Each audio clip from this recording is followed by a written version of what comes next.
What's up, guys? How's it going? It is Matt here from Matt's Paranormal Investigations. So we're going to be talking a little bit about Dybbuk boxes today. So we're going to be talking about Dybbuk boxes. For the people who don't know what a Dybbuk box is, it's like this: is Hebrew. The way how the Hebrews used to do it is what they do is they had a dark spirit or something like that in their house, or there was a really bad haunting. What they do is they have a rabbi come in and they go through a ceremony and stuff like that, and they try to attach the energy, the negative energy, the positive energy, more like a negative energy. They try to attach it to an item, or it could be an item that's already got attachments. We'll talk about attachments later. They try to attach that energy of the entity to an item. They put it in a box, like a wine box or something like that. They close it shut and then they seal it shut with wax. And then what they do is they take that box, and it's not trapping a spirit. A lot of people think it's trapping a spirit. It's not trapping a spirit. It's just attaching the energy to the items inside the box and to that box itself. Then they take that box and they bring it all the way far away from people, and they bury it. So the majority of the energy, the negative energy of the actual entity that was affecting their home or affecting the people, is now attached to that box and is away from different people. So it's a hard time to, so it doesn't cause as much fear, and it doesn't haunt the people. We'll just say that. So that's what a Dybbuk box is it's kind of what a Dybbuk box is. But the thing is, a lot of people think that the Hebrews are the only person that did it. But in truth, Hebrews are not the people that started Dybbuk boxes. The Dybbuk box has been around for a long time. They just had different names to it. And it's actually used by various conjurers. What do you call it? Conjurers, witches, Wiccas. They call them witches and warlocks are kind of the same thing. Satanists. Satanists uses their own version of it too. They use these boxes to trap energies. All right, and that's a bad way to say it. They do their incantations, their spells, whatever you call it. It's kind of like a prayer type of thing. I think that's kind of what it is. They use those to attach that energy to an item. Then they lock the items in the box so the items don't get lost, and they seal it shut. Now, if you go online and you just look it up, Dybbuk Box. What they're doing is people are buying these boxes by the numbers on Amazon and eBay, and you're talking $30 to $100+ to these actually boxes. So are people just finding these boxes left and right and then decide to post them? Which there's, in some cases, yeah, they probably find some, they post them. Or are these people usually conjuring something up, attaching it to an item, putting it in a box specifically to sell it to you so they can make a little bit of money out of it? So now we're going to get into attachments and entities and spirits and stuff like that. We're going to get a little bit into that. So I'm not an expert, guys, but I grew up in a haunted house. I've been around a lot of haunted locations, but in my entire youth was basically in a haunted house. Stuff walking around, moving around, trying to do laundry, and it looked like Bigfoot. Not like Bigfoot, but the size of it, just a shadowy mass just behind you, scared the crap out of you as a little kid. Is when you have to hide under the covers at night because there's boot prints walking on a hardwood floor, and your door swings open and something comes out and starts moving around your toys and your Legos and stuff like that. Your only option as a young kid is to kind of hide under the covers and say a few prayers and hope it goes away. And it scares you. It doesn't mean if it's a bad energy or good energy. It wasn't a bad energy. It was just an energy in the house. But as a kid, it was very scary. It was very, very scary as a kid being around that stuff. In the Marine Corps, as well as the Marine Corps, as there is a lot of bad stuff that happens in barracks, where it's suicides or something like that. I've been in haunted barracks, or at least a room that we were in, and it scared the crap out of me. I'm overseas in combat zone. There's some really dark stuff that I witnessed out there that there was no explanation to it. Called the jinns out there.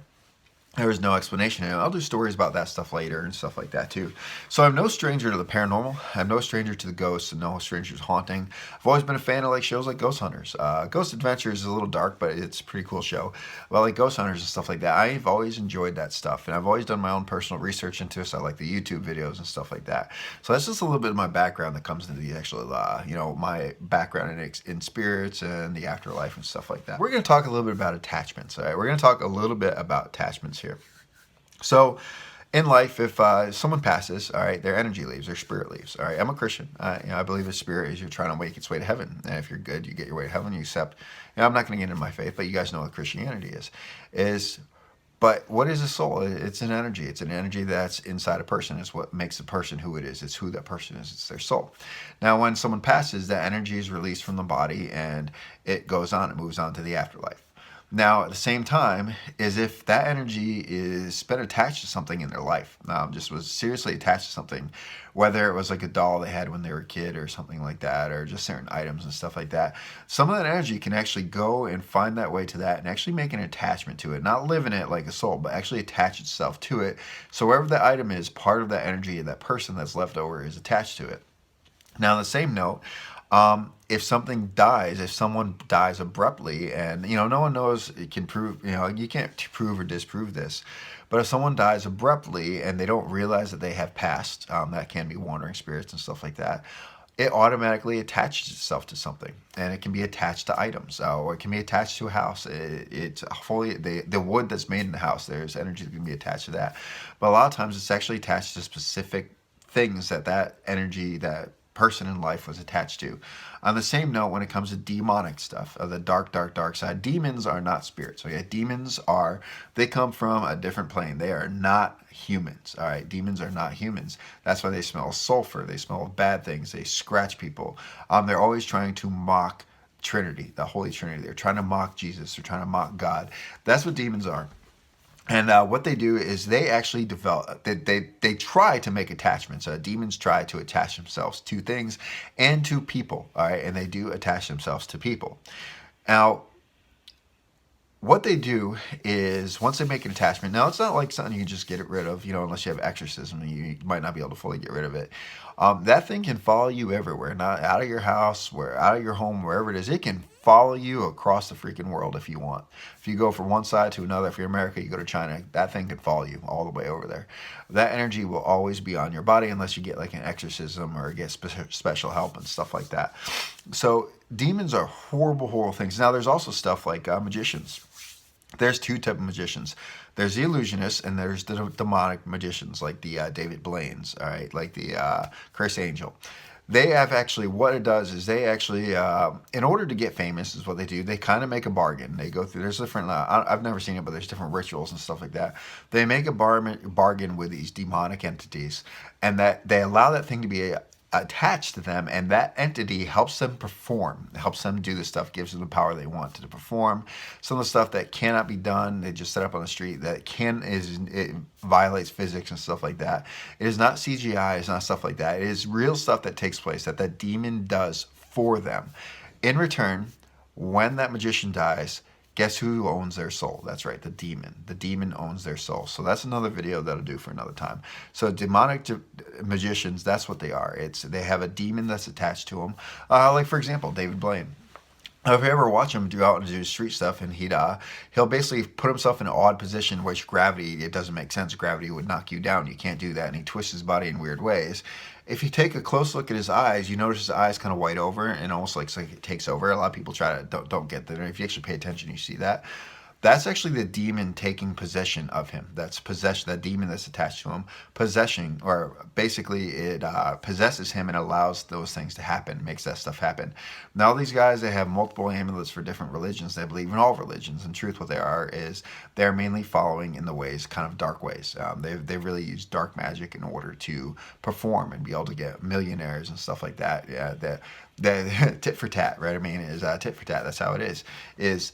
They basically sold their soul to this demon, so that demon controls them, but it can perform them, and eventually these magicians usually end up dying from strange causes, and that's the demon finally acting on it. And yep, time for me to collect your soul. I did enough for you. Now it's time, your time to be on my side. But like I said, that's a whole nother video if I'm due for a little bit. But these demons get attachments. Now when these people are making these boxes, I said I got a little off topic there, but when these people are making these boxes, what they are doing, they are conjuring something. They're opening doors. They're opening themselves to doors, whether it's through rituals and stuff like that, seances. They're opening doors to attract spirits, attract energies, not necessarily knowing what the energy is, just so they can capture an item and put it in a box, seal it, and sell it to make money. That's what a lot of people have been doing with these things. Now, some people that do these conjurings is in their faith, whether they're Wiccan or something like that.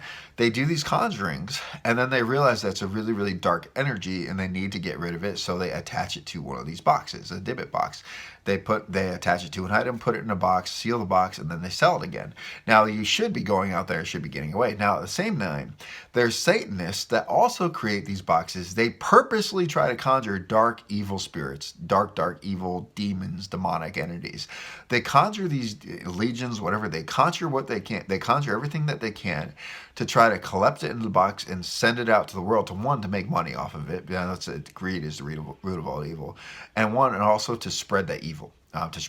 So it gets into someone's house and people, YouTube craze. I'm going to go and open a Dybbuk box and be a YouTube craze, open a Dybbuk box, get all kinds of thumbs up and likes and comments, and yeah, my channel's going to grow and stuff like that. But what they're really doing is they're unleashing a true evil into their lives. Possibly they're unleashing a absolute evil into their lives because someone with bad intentions put something in this box to unleash it to you. Now, there's a lot of mysticism behind these Dybbuk boxes. That's why people like opening these on camera. Because is it fake? Did someone try to fake this and make it that just to make money? Or, pay $50, whatever. We'll find if it's fake. Or maybe I'll get a cool spirit and get a cool video and stuff like that. Where something's in my home and now, get views and stuff like that. I don't know. I'm just, like I said, I don't know necessarily what everyone says. Some people like that stuff. They want that energy in the home. They live for that energy. They love ghosts. They like that. So they want the Dybbuk box. They want to open it in their home. They want to get the attachments. They want it to follow them. They want it to be attached to their home. Because for them, it's kind of a fun thing. I would never do that to my wife and kids. Never. I don't want any attachments. I don't want any attachments, especially if they're negative attachments. So I don't dabble in those. I highly recommend you don't get a Dybbuk box unless you really honestly want to. But yes, I want you guys to understand what you're getting into when you go out and you purchase one of these Dybbuk boxes. So what they do is they go purchase a Dybbuk box. They open it up in their home. And now what all of them do is they'll pull the Dybbuk box. They'll take their EMF detectors and stuff like that. And there's obvious energy that's coming off these boxes. Now, once again, what they think is they're opening up and it's just going to come out and the box containing it. Now, what they're doing is when they're bringing it into their home, they are bringing that energy into their home that is attached to the box and attached to the items in there. It's not trapped inside the box. They are bringing that energy into their home. When they open the box, what that's doing is they're proving to the entity they're opening themselves up for attachments. They're opening themselves up for attachments, opening up their homes for attachments.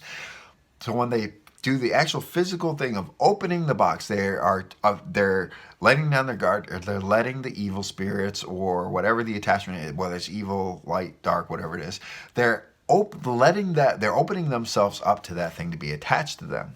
And then a lot of them, they'll burn the box because, oh yeah, that's creepy. I gotta go burn the box now. So they go and burn the box. Yeah, keep the items, or they'll burn the items. But the damage has been done. Is there still energy on the items? Yeah, but that energy is now just attached itself to you or attached itself to your home.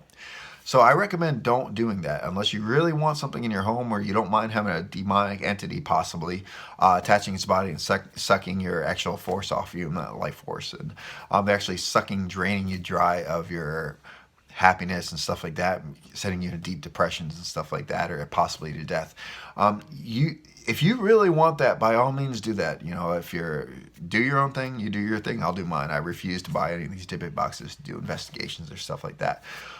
But you gotta understand what you're getting into when you buy one of these boxes. It is not just some box. It might be that someone found. It is something someone conjured something and put it into it. Could be a Satanist, could be a Wiccan, could be a rabbi that actually tried to get something out of a home. Although if a rabbi got something out of home, they would follow the procedures and they'd take it out and they'd bury it far away from people, so it wouldn't affect anyone.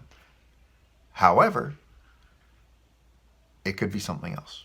Someone else could have been the one that did it. But anyway, guys, I just wanted you to understand what a Dybbuk box is, and I want to recommend, I don't want you to actually go out and get one. Personally, I don't think it's a good idea. I do not want any attachments whatsoever. Positive, negative, I don't care. I don't want attachments. I don't want to expose my family to it.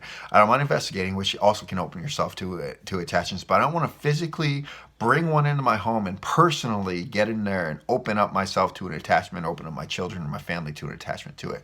So I will never buy a Dybbuk box. I know some people will love that stuff. They want to find out whether it's right or not.